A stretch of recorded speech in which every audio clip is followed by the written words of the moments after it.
Guys, ito na. Sumindi na. Kaya yung gamit ko, ang aking motherboard. Ito kasi yung motherboard niya. Oh. Guys. Wala. Defect yung motherboard. Kasi, damage na yan. O kaya, na yan. Kasi yung niyan, buo pa to prosi niya. Kasi yung prosi niya na yan, i5 3rd gen. Sinalang ko doon sa computer ko na yun. Oh.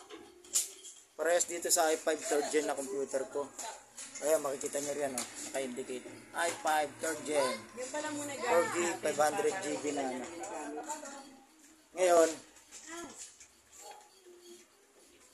sinubukan ko yung motherboard ko rito. Dito sa computer niya.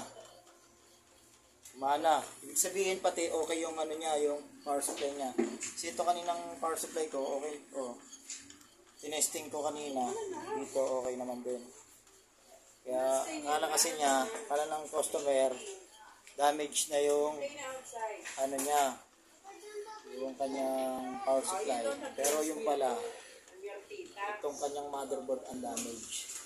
Kasi naglagay ako ng ibang motherboard, oh. Guys, ito, niya to? Kanya yung na yan, Ramsta na, hard disk, SSD. Kasi itong,